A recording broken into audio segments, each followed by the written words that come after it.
बड़ी प्यारी चर्चा कर रहे थे। अर्जुन को हंसी आ गई। अर्जुन हंसने लगे। भगवान ने कहा, अर्जुन हंस रहे हो, इन पितामह भीष्म हंस रहे हो, इन्हें तुम साधारण समझते हो। बोले कैसे? बोले ये वो पितामह भीष्म हैं जिन्होंने अपनी प्रतिज्ञा के लिए हमारी प्रतिज्ञा तोड़वा दी थी। अर्जुन बोले, प्रभु आपकी प्रतिज्ञा? भगवान ने कहा, हाँ, हमने प्रतिज्ञा करी थी कि हम महाभारत के युद्ध में अस्त्र शस्त्र नहीं उठाएंगे, हम तो निहत्थे रहेंगे, जिसको हमें लेना हो हम निहत्थे उसके साथ में रहेंगे। हमने ये प्रतिज्ञा करी थी, युद्ध में हम अस्त्र शस्त्र नहीं उठाएंगे। पर भगवान कहते हैं, अर्जुन इन पितामह भीष्म ने, ये वो पितामह हैं जिनने भगवान की प्रतिज्ञा तोड़वा दी। अर्जुन ने कहा कैसे? एक बार क्या हुआ, कौरव पहुंच गए पितामह भीष्म के पास में। दुर्योधन कहा गया और कहा, दादा आप तो बड़े ठगी हो, छलिया हो, आप तो कपटी हो। पितामह ने कहा क्यों? बोले अरे आप शरीर से हमारी तरफ हो, पर आप मन से पांडवों की तरफ हो, आप उनकी तरफ से युद्ध लड़ रहे हो। आज इतने दिन हो गए, कौरव तो मर रहे हैं, पांडव एक नहीं मरे हो, 5 के 5 खड़े हैं। पितामह भीष्म को क्रोध आ गया, कह दिया जाओ, मैं यदि शांतनु सुत हूं, मैं गंगा पुत्र भीष्म हूं, तो प्रतिज्ञा करता हूं कि कल के युद्ध में मैं कुंती का सूर्य अस्त कर दूंगा। प्रतिज्ञा कर ली पितामह भीष्म ने कि कल सूर्य तब अस्त होगा जब कुंती का सूर्य अस्त कर दूंगा, तब जाकर के सूर्य अस्त होगा, वरना सूर्य अस्त होगा ही नहीं कल का। यह बात जैसे द्वारकाधीश के कान में गई, भगवान तो घबरा गए, क्योंकि पितामह भीष्म की प्रतिज्ञा बहुत बड़ी थी भैया। भगवान घबरा गए। भगवान अर्जुन के यहाँ गए, बोले अर्जुन क्या कर रहे हो? रात्रि थी। अर्जुन बोले सरकार सो रहे। भगवान ने कहा अरे पागल हो, पितामह भीष्म ने कुंती के सूर्य को नष्ट करने की प्रतिज्ञा कर ली है, तुम सो रहे हो। अर्जुन ने कितना प्यारा जवाब दिया अर्जुन ने। अर्जुन कहता है सरकार, जिसने अपने जीवन की डोर ठाकुर जी के हाथ में सौंप दी हो, अब तो वो चैन से सोएगा पांव पसार के। अब तो अपन को चिंता है ही नहीं, अब तो भगवान को चिंता रहे। हमने तो अपने जीवन की डोर भगवान के हाथ में सौंप दी है, क्योंकि कहा भी है, जीवन की डोर तुम संग बांधी है सावरे।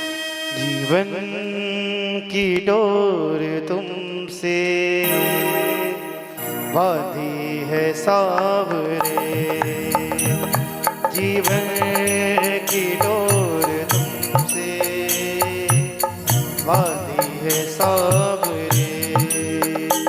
दर्शन की भीख दे दो, दर्शन की भीख दे दो, नैना है बाबरे, जीवन की डोर तुमसे बांधी है सावरे,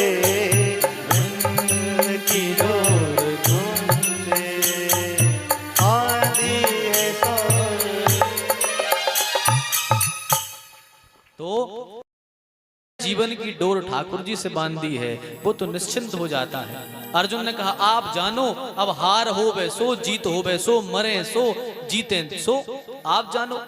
भगवान युधिष्ठिर के यहाँ गए, कहा युधिष्ठिर तुम भी सो रहे हो। युधिष्ठिर ने भी यही कह दिया, भगवान आप जानो, हमारे रक्षक तो आप हो। और सत्य भी कहा है, सत्य भी कहा है कि उसको कौन मार सकता है, जिसका रक्षक कृपानिधान हो गए, उसे कोई नहीं मार सकता। क्योंकि कहते हैं हमें चिंता नहीं अपनी, हमें चिंता नहीं अपनी, उन्हें चिंता हमारी है, और हमारी जान का रक्षक चक्र सुदर्शन धारी है। कह दिया सबने, हमारी रक्षा करने वाला वो है। भगवान ने सोचा इन्हें तो हमें ही बता दिया, तो भगवान सीधे पहुंचे द्रौपदी के यहाँ, और भगवान ने कहा द्रौपदी सुनो, हमारे साथ चलो। रात्रि थी, भगवान ने द्रौपदी को लिया। द्रौपदी चली जा रही थी, द्रौपदी की खड़ाऊं की आवाज आ रही थी। भगवान ने कहा द्रौपदी खड़ाऊं उतारो, हमें दो। भगवान ने द्रौपदी की खड़ाऊं ली, अपने बगल में दबाई, और सीधे पहुंच के पितामह भीष्म के यहाँ। और भगवान ने कह दिया सुनो द्रौपदी, जब तक पितामह भीष्म अच्छा आशीर्वाद ना दे देवे, तब तक पैर छुड़ना नहीं, और घूंघट अच्छा लंबा डाल लो। जैसे ही पितामह भीष्म के यहाँ पहुंची, भगवान पीछे छिप गए गेट के। द्रौपदी गई और बढ़िया जाकर अच्छा प्रणाम किया, पितामह भीष्म को प्रणाम किया। पितामह ने कहा सौभाग्यवती भव, और पैर दबा दबा करके और अच्छे से प्रणाम किया द्रौपदी ने। तो पितामह भीष्म कहते हैं अखंड सौभाग्यवती भव। जैसे ही अखंड सौभाग्यवती का वरदान दिया, द्रौपदी ने जैसे ही घूंघटा उठाया, जैसे ही द्रौपदी ने घूंघटा उठाया, अच्छा ये क्या सोच रहे थे पितामह भीष्म, इतनी रात में कौन आएगा, दुर्योधन की पत्नी भानुमति आएगी। इनने खुल के आशीर्वाद दे दिया, पर जैसे ही घूंघटा उठाया देखा अरे द्रौपदी।